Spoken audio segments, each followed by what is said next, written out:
Good evening, ladies and gentlemen, and welcome to Vedanta Limited fourth quarter and full year FY21 earnings conference call.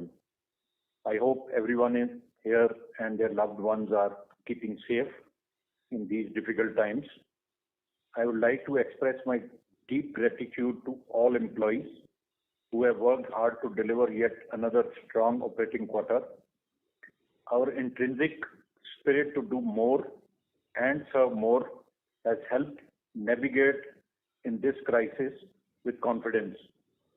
In a year filled with changes and challenges, our performance was exemplary by any measure. We were able to deliver our best by relying on our talent pool, asset base, continued focus on cost discipline, and commitment to our core values of ESG. Further, the year saw strategically augment our business model with larger integration and digital-first approach. Come to slide number 5. Quarter 4 FY21 began on a very positive note. The approval of 2 vaccines for use in India contributed to positive expectation on the economy. In FY21, India's economy rebounded impressively despite the world's longest and stringent lockdown. However, India today faces a degree of uncertainty after rapid escalation of the second wave, which is much worse in its extent and impact than the earlier first wave. The move of Government of India to liberalize and accelerate phase 3 of the vaccination drive will contribute to the protection from the second wave of infection. Even with the ongoing challenges, India's growth rate and its future looks quite reassuring. India is one of the most exciting economies in the world today. It is a nation brimming with opportunities and potential as the country looks to modernize, expand and accommodate rising aspirations of a growing population. This is also largely aided by government supportive policies like National Mineral Policy, focus on domestic production, National Infrastructure Pipeline, among others, assisting the commodity sector. Consequently, India's demand for commodities is all set to multiply. Given low per capita consumption in India, the demand growth in this decade for almost all the major commodities is likely to be a few times higher than the global demand growth. The recovery in global commodity prices continued in FY21. Prices of key raw materials such as steel, aluminium, iron ore, crude oil have seen double-digit increase and are higher than pre-pandemic levels. Backed by infrastructure-oriented stimulus package across the globe, iron ore prices soared on massive demand from growing Chinese steel production. The recovery in oil prices has been supported by strong economic revival in US and China. Vedanta is uniquely positioned to benefit from these strong commodity headwinds due to its diversified asset base and unparalleled exposure to Indian commodity markets. Coming to slide number 6. While the world today is moving in and out of lockdowns, our focus remains on maintaining business continuity while ensuring overall safety of our people and community. In these trying times, we are trying to extend the support to as many as possible. Vedanta has pledged rupees 150 crore to help the country in its fight against the second wave of COVID-19. Our flagship program, Vedanta Cares, has taken up a 1,000-bed initiative in 10 different locations across India, with 10 ventilator-equipped beds and 90 oxygen support beds will be added in each location. Our aluminum, cane and SZL units have added almost another 1,000 additional beds in existing hospitals. Our Tuticorin oxygen plant has been given permission to reopen for 4 months to produce oxygen. SZL has also set up oxygen bottling plant to produce 500 cylinders per day, while other businesses have provided 120 metric ton of oxygen and critical equipment to hospitals in Rajasthan, Jharkhand and Goa. We are following up the best-in-class COVID mitigation norms to manage health and hygiene at workplaces. We have tied up with Apollo for 24/7 health helpline for our employees and their family members. For all our employees, we have increased the insurance cover to 5x of gross salary to relieve anxiety and pressure on the mind of our people. We are also making arrangements for 5 lakh vaccines for our employees, partners and their families and local communities. Coming to slide number 7, before turning to our operational and financial highlights, broadly summarizing this year, I would like to highlight that FY21 has been one of the best years for Vedanta operationally. We continue to deliver record production performance across all our businesses, along with the continuous focus on lowering cost. Special mention to our Zinc India, Aluminium and Zinc International businesses.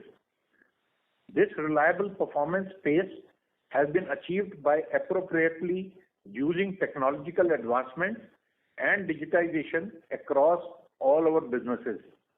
We are focused on increasing production from our existing resources and enhancing recoveries via technology-delivered discipline. We have augmented the R&R base by 10% in Zinc India and Zinc International, while R&R for oil and gas assets improved by 35 million barrel equivalent this year. We are further working towards assessing new mining zones and expanding partnership to strengthen R&R base. Coming to slide number 8, despite the challenging times, our aluminium, zinc and Hemsworth businesses showed strong operational recovery from the pandemic impact with significantly lower cost of production. Aluminium business recorded ever highest aluminium production of 1969 KT with 2.1 million ton exit run rate in quarter 4. We are on track to ramp up the capacity to 2.3 to 2.4 million ton per annum. We also recorded the lowest cost of production in the last 7 years at $1,347 per ton, down 20% YOY through structural measures and operational excellence. In zinc business, we clocked highest ever mine metal production of 972 KT, up 6% YOY on account of higher ore production and better overall grades, with lowest ever cost of production of $954 per ton since transitioning to underground. Silver segment also became an important part of our diversified Zinc India portfolio, with production soaring to its ever highest production of 706 ton. Our current production run rate gives us confidence to deliver 1.2 million ton per annum mine metal in near term, with potential to reach 1.5 million ton per annum, for which we are on drawing board. We also achieved the highest ever production of 145 KT, up 34% YOY at Hemsworth in Zinc International business, with 11% YOY lower cost of production at $1,288 per ton. Continuing with the trend started in Q2, our Q4 EBITDA is up by 18% QOQ at 9107 crore, highest ever quarterly EBITDA, and with industry leading EBITDA margin of 38%. Slide 9. On fatalities and safety, we are deeply saddened by the loss of 8 lives in this financial year.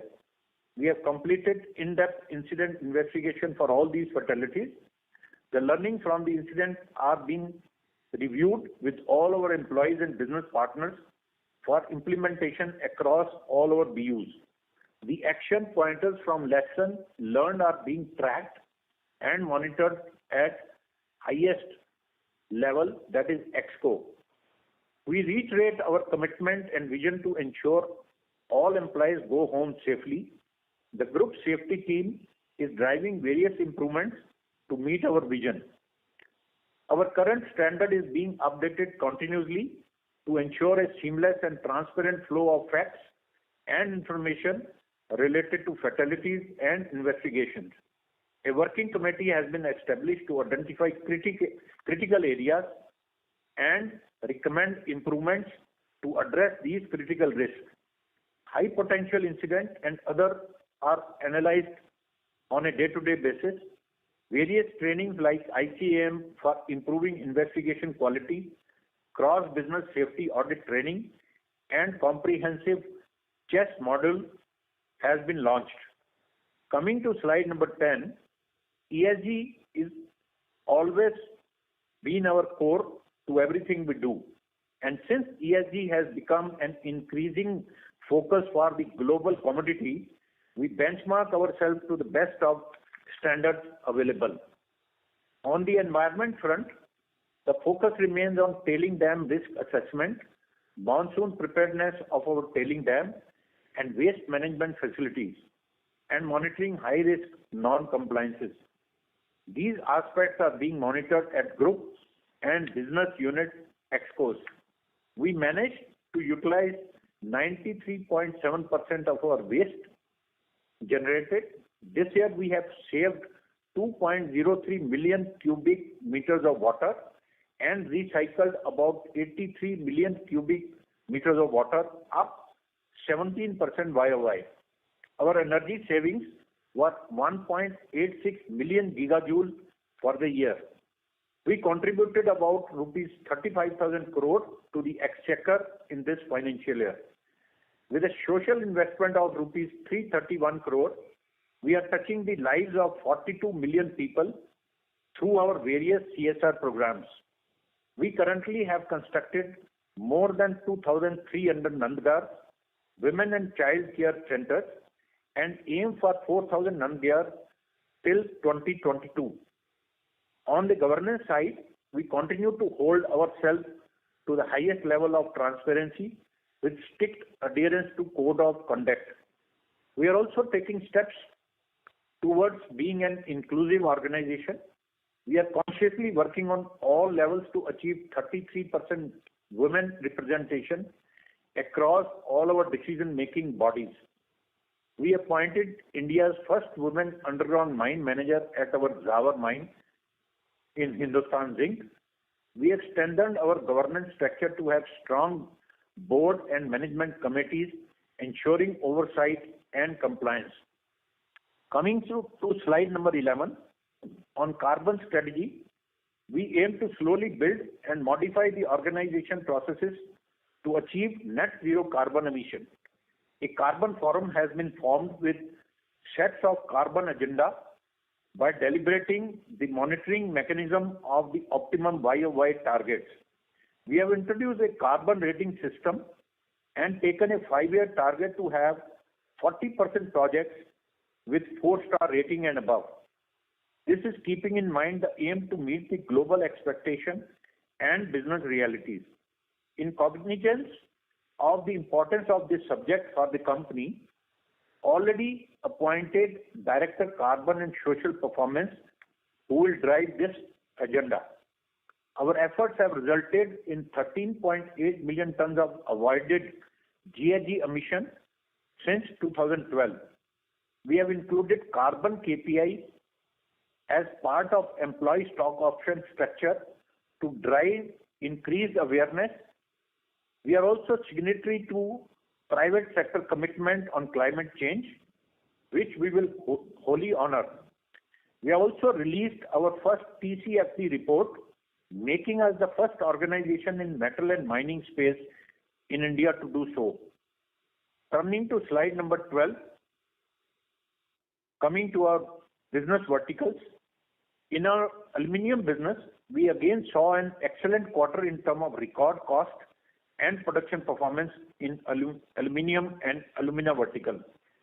We achieved the highest ever aluminum production of 1967 KT, including trial run with record low cost of production, the lowest in the last 7 years. Our alumina business also achieved highest ever production of 1841 KT in a year. Quarter 4 FY21 saw Lanjigarh cost of production at $246 per ton and aluminum hot metal cost of production at $1433 per ton, marginally up due to input commodity headwinds. The aluminum segment made significant progress in its structural cost reduction journey. In FY21, we have brought down our hot metal cost to 1347 per ton, primarily driven by higher production at Lanjigarh refinery and lower cost of production on account of improved local bauxite mix, operational efficiency, secured coal supply at smelters, and lower renewable power obligation rates. Coming to slide number 13, while vertically integrating our entire value chain as a part of cost reduction journey, we have undertaken the expansion of Lanjigarh Alumina Refinery from 2 to 5 million ton per annum by quarter 1 FY23, making it one of the world's largest single location alumina refinery complex. For long-term coal security, we have secured the Radhikapur West coal block recently. We have now signed the coal mine development and production agreement with Government of India for this block. The operationalization of our captive and commercial coal block at Jamkhani and Radhikapur respectively will be one of our key focus areas going forward. With one of the finest technical teams, our strategy is to increase our captive raw material mix, be it local bauxite, captive alumina, and coals through operationalization of the acquired coal mines. In this journey, we intend to collaborate with global partners to support our entire value chain. Turning to zinc, lead, and silver on the next slide, one of the key pillars of our business, it has been delivering consistently on volumes despite challenging times and has achieved few milestones this quarter. We crossed the guidance of 925 to 950 KTPA with a record mine metal of 972 KT, primarily owing to higher ore production and maintaining overall grades at the same level. The costs are at $954 per ton, the lowest levels since we transitioned to underground mining.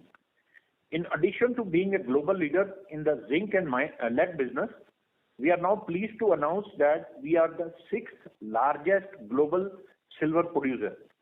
This year we recorded highest ever silver production of 706 tons, up 16% annually, exceeding the target of 650 tons. Silver has become an important part of the Zinc India portfolio, contributing to about 1/3 of the business EBITDA. We expect to be amongst top 3 silver producers and the largest integrated silver producers globally in the next 2 to 3 years' time. Coming to slide number 15, we aim to increase efficiencies in existing resources and further enhance recoveries, along with working towards accessing new mining zones and partnerships. We plan on following the 3-pronged strategy for executing our growth ambition. Firstly, by strengthening our position as a cost leader through digitization and optimization drives. Second, expanding our portfolio by developing new value-added products. Lastly, use technology and innovation to reduce, reuse, recycle waste and restore natural systems, including water and land. We also intend to bolster local economy by increasing local sourcing. Coming to slide number 16, on Zinc International, Hamsberg mine continued with its excellent performance. Hamsberg achieved 145 KT production in FY21, up 34% YOY. Hamsberg also demonstrated several best performances like highest quarterly mill throughput at 522 TPH, highest quarterly mill ton at 961 KT, and least amount of mill stoppages in quarter 4, down 32% QOQ. In quarter 4, the cost of production was higher due to low recoveries, exchange rate appreciation, and higher stripping. However, full year cost of production was at $1,288 per ton versus $1,455 per ton, down 11% through better recoveries and consumables and cost efficiencies. BMM produced 14 KT MIC in quarter 4, impacted by lower lead grade and recoveries. We are happy to announce that a new product line of recovering magnetite through its tailing with potential capacity of 0.7 million tons per annum is underway.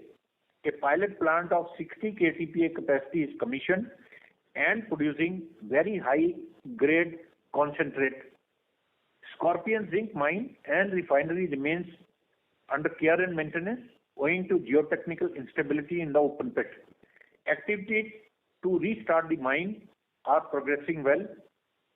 Coming to slide number 17, significant production improvement initiatives like recovery improvement, mine grade optimization, and accelerated stripping are underway to meet FY22 targets.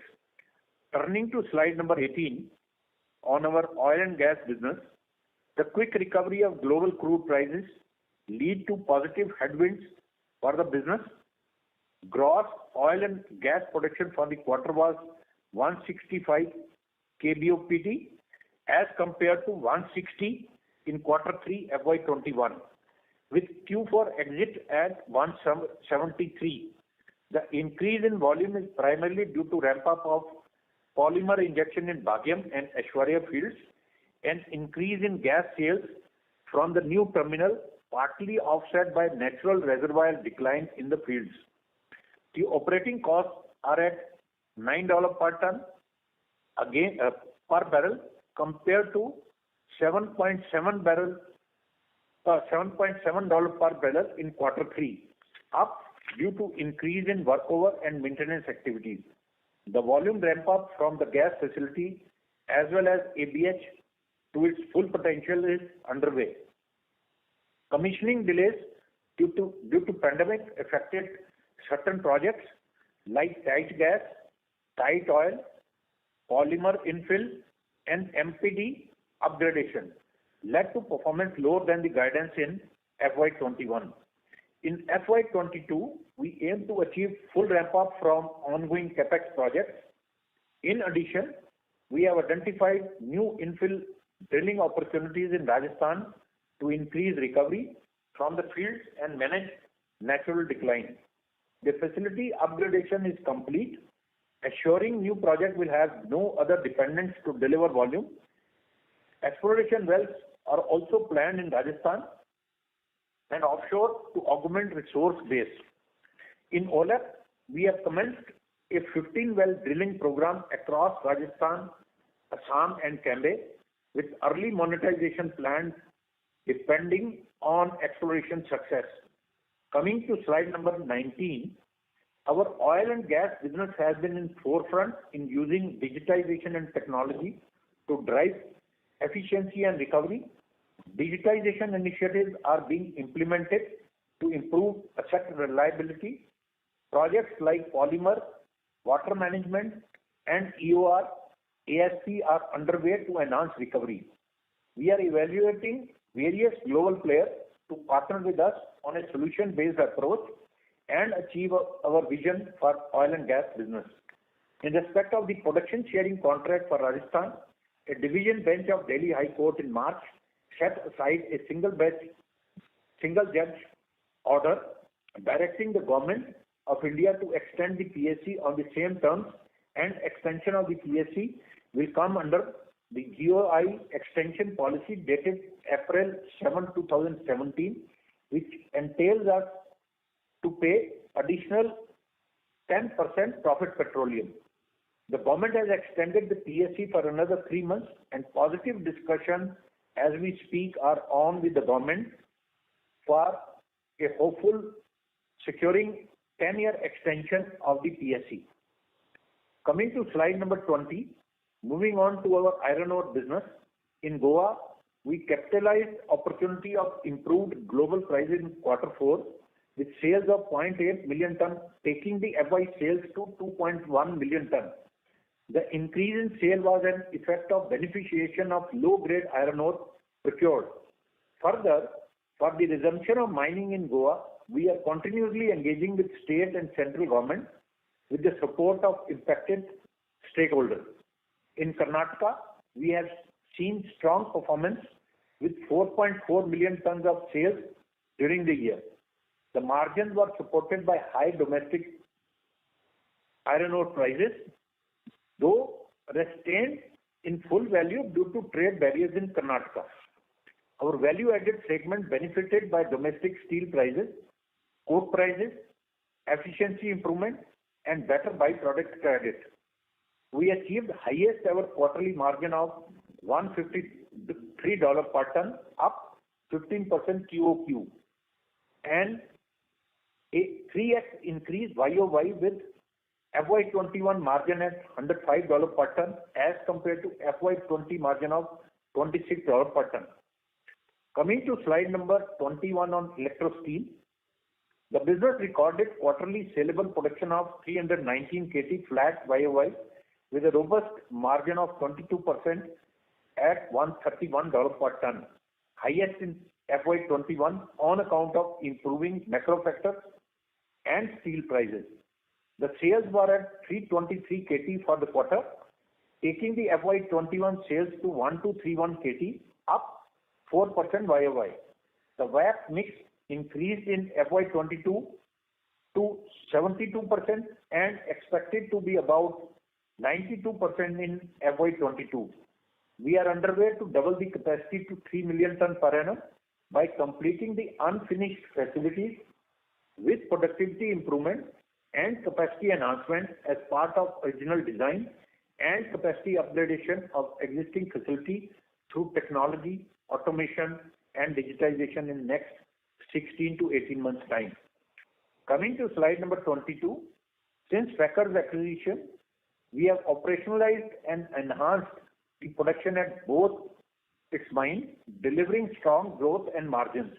The mine production has increased by 105% as compared to H1 with 100% utilization of captive ore compared to 50% at the time of acquisition. We have reduced the cost by 11% as compared to H1 and near-term possibility to reduce by another 20%. The EBITDA margin has improved to $492, up 3x QOQ. We further plan on increasing the production capacity and productivity through various debottlenecking and technology initiatives. With this now, I would like to hand over to our newly appointed dear CFO, Shri Ajay Goel, for the financial performance. I would also like to take this opportunity to thank Mr. Arun Kumar, our ex-group CFO, for his guidance and contribution. He has strengthened our foundation that will benefit this organization long after his departure. Over to you, Ajay. Thank you, and good evening, everyone. So Q4 has been an excellent close of the fiscal year with continuous uptick in volumes, specifically in our zinc and aluminum businesses. We achieved highest ever mined metal production at zinc and delivered a run rate of 2.1 MTPA at aluminum in the fourth quarter. Hamsburg continues with growth in its volume with full year volumes at 145 KT. Debottlenecking in pig iron business in fourth quarter is expected to give higher volumes in coming years. I want to highlight some of the critical financial matrices for the fourth quarter and total year. You can find these on slide 24 of our presentation. We delivered highest ever quarterly EBITDA in Q4 at 9,107 crores, which is 88% higher versus last year YOY, with an underlying margin of 38%. 38%, if put in perspective, is industry-leading margin by a big difference. Full year EBITDA stands at about 27,341 crores, up 30% YOY. This is primarily enabled by improvement in cost and volumes, and along with a favorable market scenario in terms of prices and foreign currency. I will cover this more in detail as I move to EBITDA bridge in a while. Attributable PAT before exceptional items stands at about 7,000 crores, which demonstrates strong financial performance on all lines of income statement. ROCE, return on capital employed, continues to be double digit and now has touched a high teens. It is now at 19% for the fourth quarter and last fiscal. Gross debt as on closing date at 57,000 crores, lower 9% quarter on quarter, with cash and cash equivalents at about 33,000 crores, which signifies a very strong liquidity position as seen in the previous quarters as well. Net debt at about 24,000 crores, down 32% quarter on quarter, with annualized net debt to EBITDA ratio at 0.9x, which is better than last year and continues to be lowest amongst Indian peers. I want to underline the fact that 0.9x net debt to EBITDA ratio signifies that our annual EBITDA is now bigger than our net debt, which is a great place to be in terms of balance sheet. We also have a detailed income statement in the appendix, page number 33. I want to decode a couple of numbers for you.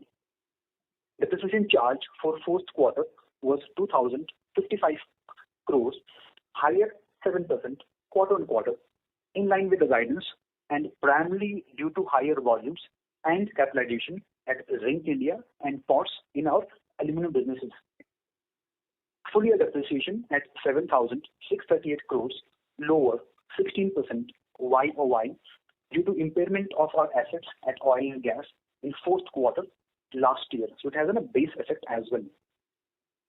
Finance cost for the fourth quarter was at 1,325 crores, which is flat quarter on quarter, and for the full fiscal at 5,200 crores is higher by 5% YOY, which is primarily driven due to lower interest capitalization.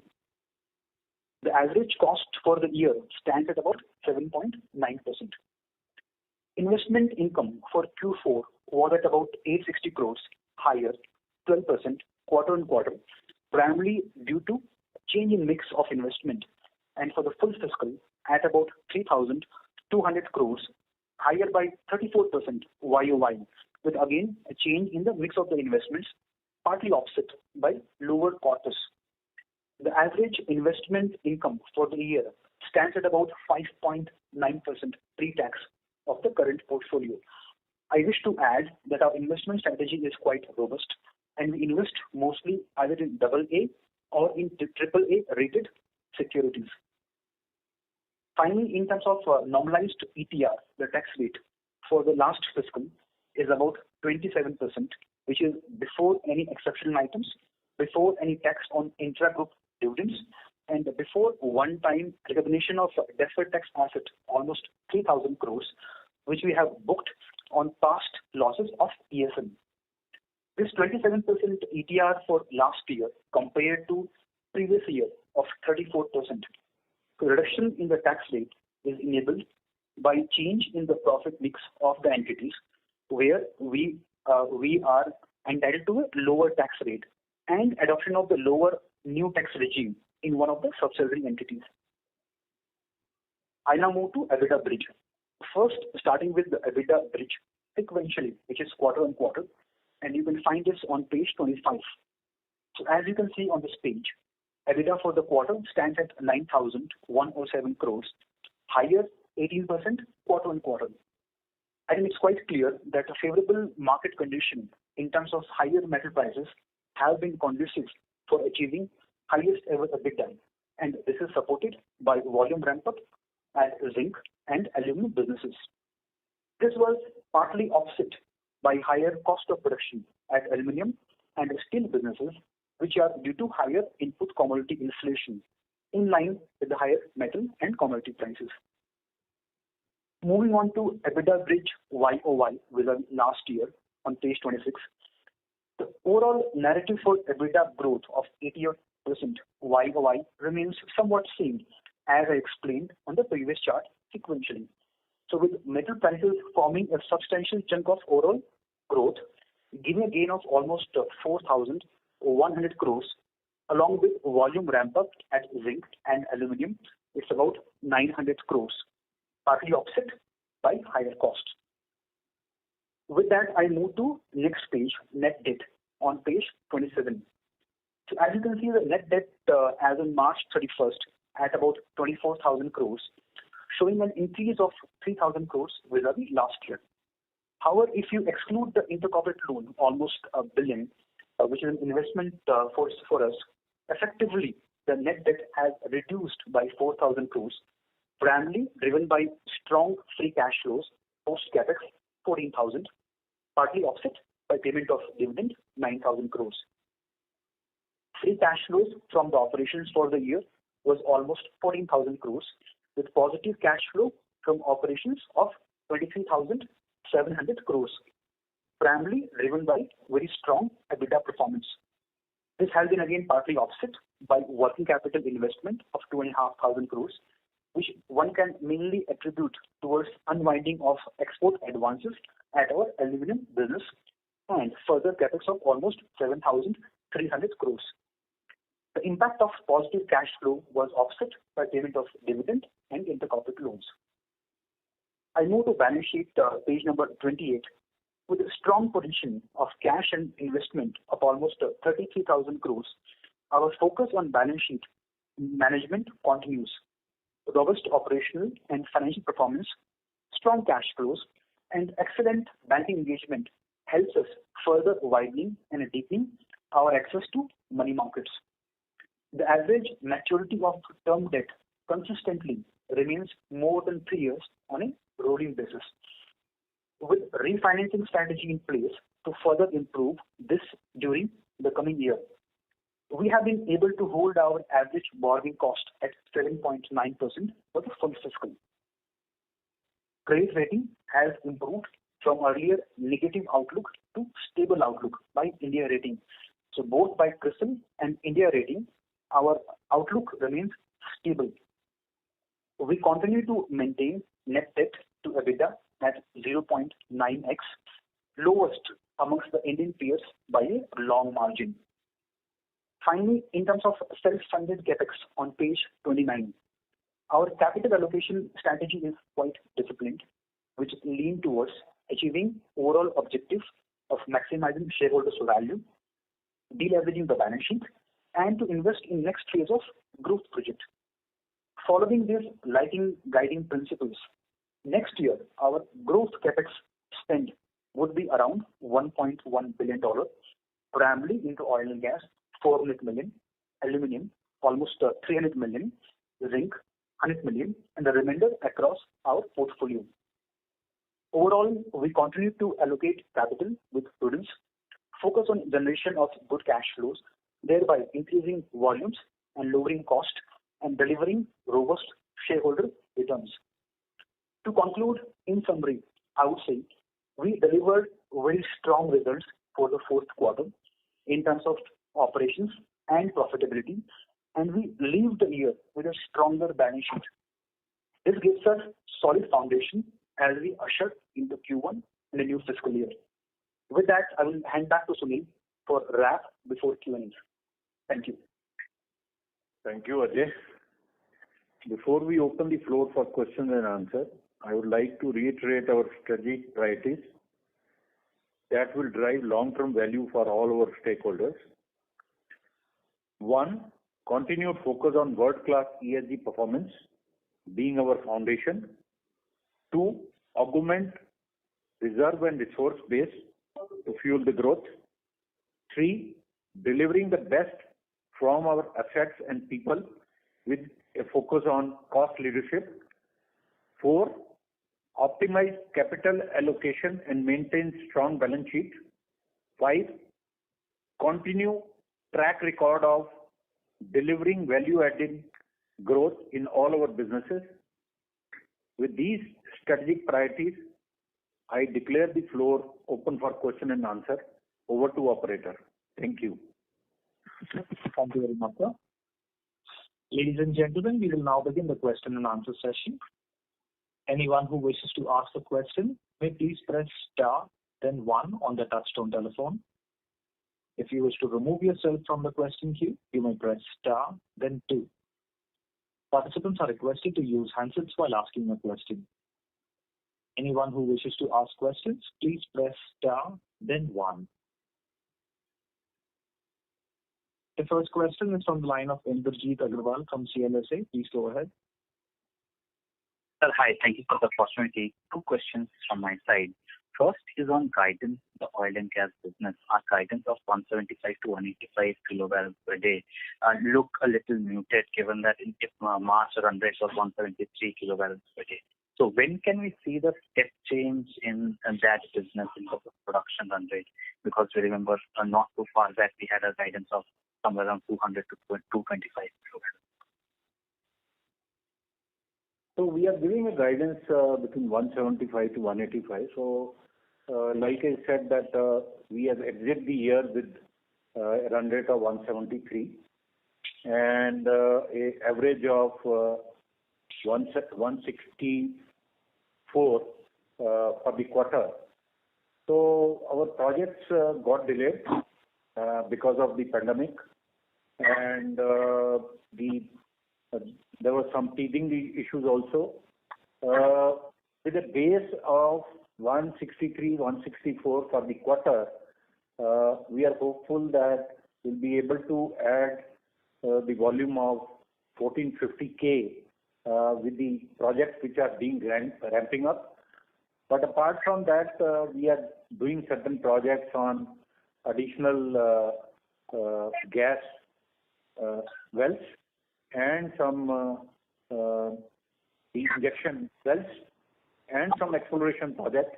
So these projects will deliver at the by the fag end of the year. So that is why we are saying that the guidance is between 175 to 185. We want to be sure this time that we meet our guidance, or we rather beat our guidance. But we have Prachur, who is CEO of Oil and Gas. Prachur, over to you for a better explanation. Yeah, sure. Mr. Dugal, thank you. I think you covered the points. See, 175 to 185 is a guidance based on the projects, on the 5 major projects that have now been completed. These projects contributed about 52,000 barrels per day in FY21, and they will increase to 70,000 barrels per day, which will not only manage the decline but provide us the growth on what we finished last year. That got completed, the additional capex drilling projects, which Ajay mentioned, will have been initiated. That will contribute about 5 to 6 average for this year and will be contributing to 30 plus for next year. And so the opportunity does exist to expedite these projects, and on top of it, any exploration success that will bring early monetization would provide a positive upside to the guidance. However, we will be in a better position in Q2 or Q3 to see based on what we get in exploration. So we are quite confident on delivering this 175 to 185 guidance this year. This is the position we are with respect to the completed projects and what we are undertaking. Exit run rate we can see in FY22?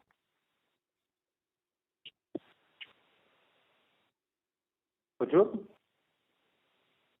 Sorry. For the exit number for FY22, currently we are looking at a number close to 195, right? And as I said, this number could be positively impacted depending on what we get in exploration projects as we progress through the year. Sure. So we have exploration projects both in our license fields and in OLAP. Depending on the exploration success, we will get the additional volume. This time we are taking an approach of the modular concept where we will do the exploration come producing wells. But if we get the early success, we will give you the positive surprise also. Thank you. Thank you so much. On alumina, when we ramp up to 5 million ton run rate, so what kind of bauxite sourcing we are looking at? If you can give us some directional guidance.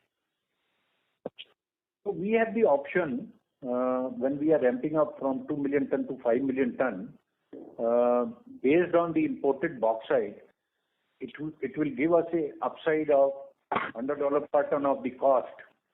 But if we are able to source the local bauxite, it will give us the additional benefit of $50, $60, $70 per ton. And our endeavor is to get the local bauxite either through the auction or the long-term contract with the OMC. But for the better explanation, my colleague Ajay is there on the call. Over to you, Ajay. Yeah, thank you, Mr. Duggal. Hi, this is Ajay Kapoor. See, we will need about 14 million tons for a 5 million refinery, of which, like Mr. Duggal explained, we already have contracts with us on long-term basis with some global suppliers. Let's say to the tune of about 6 million to 7 million. In addition, we have local contracts of about 3 million already with us. That already covers large part of our requirement. Bauxite is a very freely tradable product globally also. On top of it, we are very optimistic with the new mining reforms. We are also active. Hopefully, we start 1 or 2 mines and also increase through OMC. So I don't see that as a major risk. In our project estimates, we have considered as if we use international bauxite, and even then the project makes a lot of sense with the new economies that we are working on. Sure. Thanks a lot. One last question, if I may. On Hamburg, we had a medium-term target of 500 kilotons per annum. So when can we expect that run rate to be achieved, or what is the outlook for that, and including what is the kind of smelting arrangements we have? So it is in 2-3 parts. As we are speaking, the capacity of the first plant is around 240 KTPA, apart from VMM. So 240 KTPA, I think it will give the design output this year. This is what we are hoping for. In the meantime, when in the last quarter we had some safety incident, and the overflow got impacted. But we are doing modification of the plant to get the better recoveries. But I am also happy to tell you that the plant, as far as the availability and the number of stops and the throughput is concerned, has performed beyond the design capacity, and we are hopeful that in this year we should be able to touch the design capacity. In Hamburg, we are sitting at the R&R of around 550 million ton. So, which actually is the opportunity of 1 million ton metal, but we have the easy opportunity of doubling it to 500 KTPA. As we stabilize the plant, concentrated plant, and have all the learnings with us, we are evaluating the opportunity that how quickly we can replicate the model to double the capacity. As far as mines are concerned, there are multiple mines here, 3-4 open pit mines, where the mines are opened up, the stripping is done, ore is exposed, and we can quickly ramp up our production capacity from the mine. We are in discussion with the OEM who has supplied the plant, and will come up with the proposal as we get the final design, taking the learnings from our first plant and ramp it up to the full capacity in another 1 or 2 quarters. But the potential definitely lies in Hamburg to double and go beyond. Thank you so much for your answers. All the best. Thank you. Ladies and gentlemen, in order to ensure that the management is able to address questions from all participants in this conference call, please limit your questions to 2 per participant. For any further questions, you may come back for a follow-up. The next question is from the line of Sumangal Nevatia from Kotak Securities. Please go ahead. Yeah, good evening and thanks for the chance. First question is on the dividend policy. Just want to get your latest thoughts. So we have a policy of passing on all the dividends from subsidiary. This year we have passed only a fraction of that, despite ending the year on a very strong note. So want to know how should we build in dividend expectations in the coming years, and also since we have retained a part of that, what is the tax implication from the retained dividend? Yeah, sure. Thanks, Sumangal. So as you would appreciate that dividend decision is multivariate, and eventually it is the board that decides. If you look at our dividend policy, which you can find on our Vedanta website as well, we are fully in compliance with the policy. Section 3 of the policy covers how much company should pay and in what circumstances. So policy is quite succinct, at the same time also quite elaborate. Last year, right, out of almost 10,000 odd crores dividend that Vedanta got from zinc business, we paid almost half of that. In fact, almost 4,000. Well, how much we'll pay in the current year? Again, it's a factor of multiple areas: cash flow generation, our strategy and priority of deleveraging, and how much we intend to invest in the growth projects. And eventually, it is for the board to decide. Maybe I will leave it with that for now, Sumangal, and we'll talk on this, I'm sure, in next couple of quarters. From taxation viewpoint, we don't see that the amount of tax that we have to pay on incoming dividend will be a loss. That can be carried forward. Understood. That's helpful, Ajay. So second question on the alumina refinery. Now the presentation says 1Q FY23 is when we plan to commission it. Just want to understand what is the pending capex there, because in the capex slide, the refinery capex is shown as an optionality capex. So just I'm not sure about that. You want to know about the amount or what? Yes. So what is the amount which is outstanding in terms of how much we have to spend? So maybe apart from the refinery capex, some of the infrastructure also we have to build. So the estimated cost will be somewhere between 3,500 to 4,000 crores. Okay, and how much of that is pending to be spent? So we have just started the activities, and the work on the ground has started. We are in the process of awarding the packages, and we will know the exact amount as the packages will be awarded going forward. Okay, got it. And just, I mean, if we expect 1Q FY23 for the project to commission, I mean, what sort of ramp-up period should we expect, and I mean, which quarter or a period where we'll be fully integrated for alumina? Ajay? Yeah, thank you, Mr. Duggal. Basically, we are looking at ramping up, as we have already mentioned, first quarter 2023. And by which time, our smelters, we are already ramping up. So I think we should be fully integrated by then. Understood.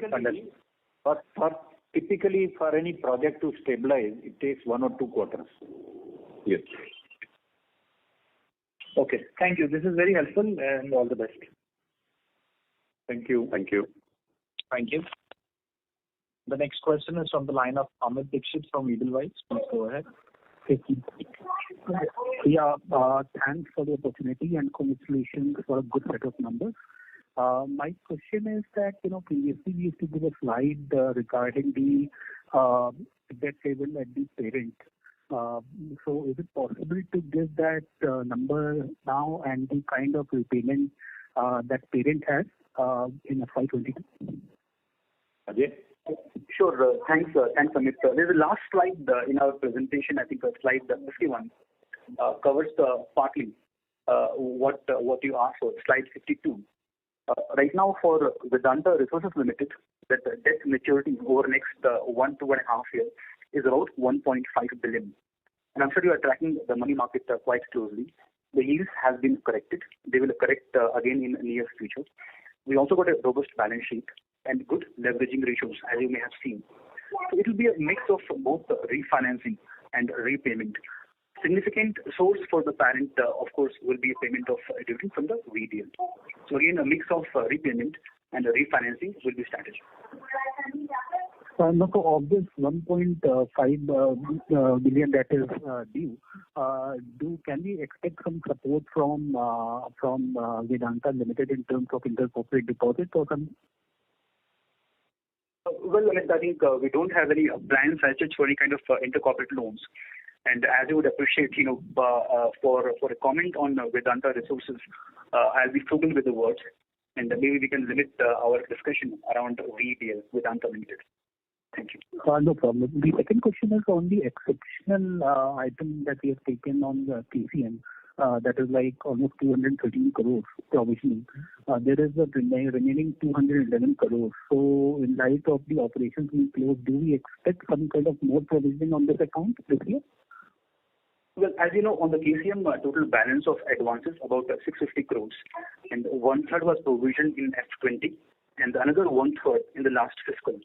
So right now, 2/3 amount is the provision; it is not written off. Now, technically, we are an operational creditor, which has priority over many lenders in that country of destination. The balance 1/3 amount, almost rupees 200 crores, is backed up by an opinion from Deloitte, which shows this amount is good and receivable. So we will watch this developments, but as of now, we don't see further provisioning in the near future. Okay, great. Thanks and all the best. Thank you. Thank you. The next question is from the line of Pinakin Parekh from JP Morgan. Please go ahead. Yeah, thank you very much, sir. Maybe management has already addressed this issue, but can we, what happened in the power business? Because year-on-year power sales volumes are sharply higher, revenues are higher, but the EBITDA has collapsed. You're talking about TSPL? So the overall power segment business, because I mean, obviously there is no, breakup of profitability between the various power assets. So you can take the detail offline, but I think this is a profitable business. TSPL and whatever the power assets are there, they are both at Balco and Jharsuguda. What we are also going to do going forward as we are ramping up our pods in Jharsuguda, we are also contemplating that we convert one IPP there into the CPP so that we don't have to purchase the power and we become totally self-reliant as far as the power is concerned. But if you have any exact detail, Ajay, of the power EBITDA contribution from Jharsuguda and Balco. So thank you, Sunil. Basically, we had some shutdowns at one or two plants, bigger ones. Therefore, the overhauling and maintenance took away some cost. But power EBITDA is good because on top of better raw material, which is coal, and also, better utilization in our smelters. But TSPL, of course, also suffered a bit on the COVID demand shortfall. So that's why you see some numbers which don't tally. But we can always take it offline.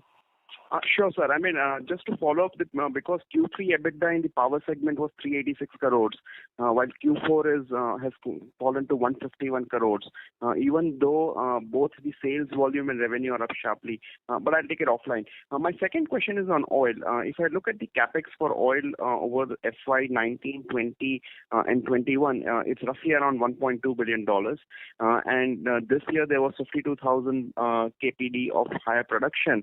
But overall, it seems that the natural declines of the basin are very steep, and hence the capex seems to be just about replacing the lost barrels. So how should we look at?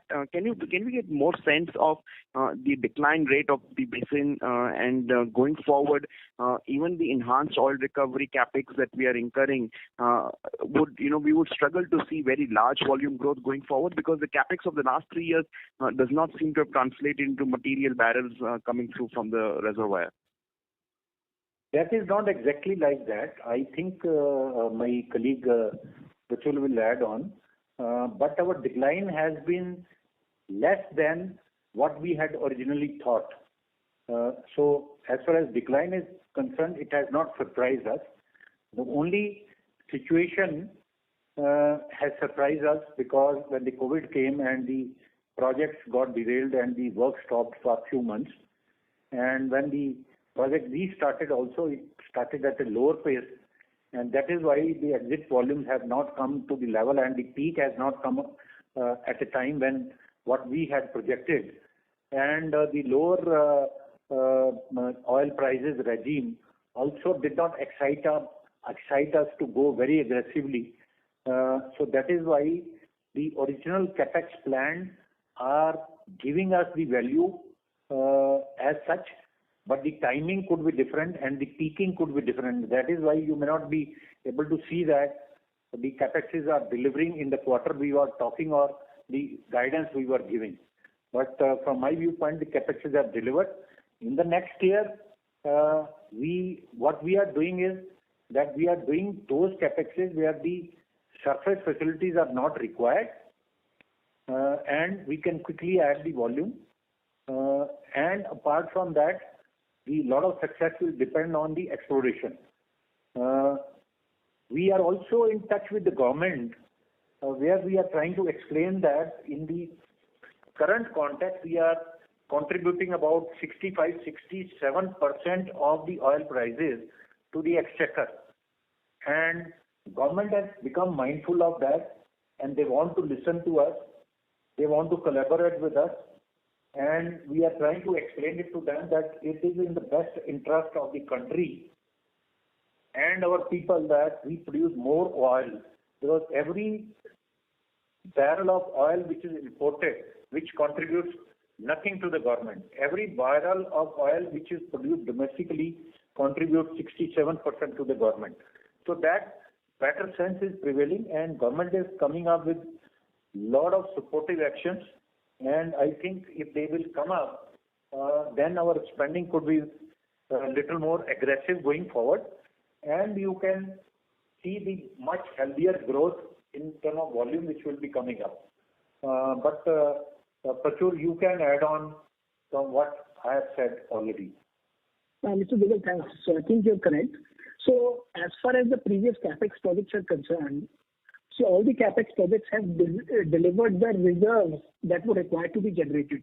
However, due to the phasing of the projects and the timing, you see a differential timing on when the peak production is happening. So this year, all those capex projects delivered 52,000 barrels per day equivalent of production, and the base production was 111. Right? For next year, for our fields, the natural decline, if we do nothing, is about 20%. However, with the actions that we are taking through the asset optimization and digital projects, we are managing a decline anywhere between 8 to 10%, which is top quartile decline management for these brown fields. And these projects that are completed now will be adding close to 72,000 barrels per day. So the impact of these projects you will be seeing over the next 2-3 years will make up for the growth that these projects are supposed to deliver. Similar to that, whatever projects we take this year, they will deliver the results, and the production impact will subsequently increase over the next 2-3 years. That's the typical cycle in how these projects deliver. But what we are confirming is all the 5 major projects that have been undertaken, they have delivered on the reserves that they were supposed to create, and those reserves will be produced over the next, up to 5 years, making sure not just managing the decline, but the growth as well. Right? So I hope that answers the question. So just to clarify, 20% is the natural decline, which broadly works out to 20,000 barrels per day. What was the decline rate around 2 to 3 years back? Because going forward, whatever incremental production we see on 111 base production, that's the kind of a decline we'll see going forward, right?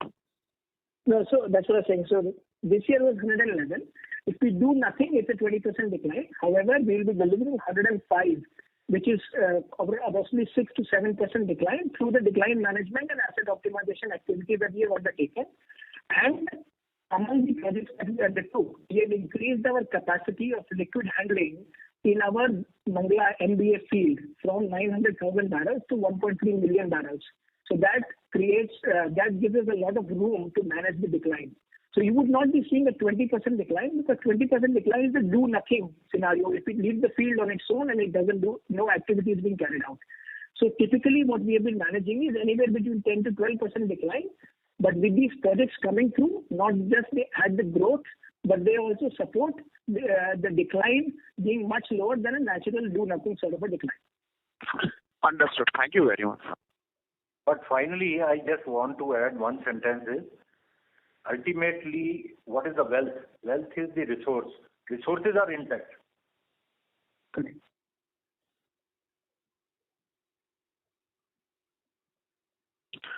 Thank you very much, sir. Thank you. Thank you. The next question is from the line of Rashi Chopra from Citigroup. Please go ahead. Thank you. Addressed this already, but has there been any update on the Supreme Court hearing for the Hindustan government divestment in Hindustan Zinc? So, Supreme Court hearing before Justice Bobde retired, it was almost in the last phase of the hearing where we had withdrawn the case of arbitration. We also gave the undertaking to the court that these shares can be auctioned, and the government has also given the extent.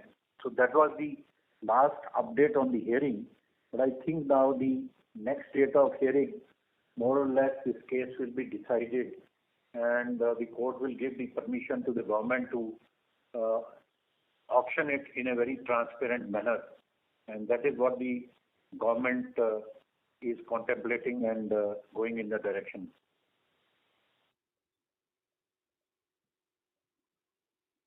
Got it. Okay. Thank you. That's it. That's it. Thank you.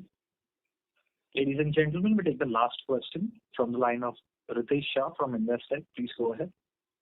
Hi, sir. Thanks for the opportunity. So my first question was on capital allocation.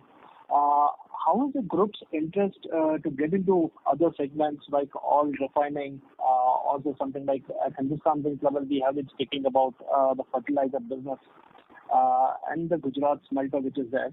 So it doesn't show up on the capex slide as well. So one question is, are we open to other segments what the company is not in right now? And there are a few variables which are moving at Hindustan Zinc level, which are not reflected on the capex slide. How should one understand that?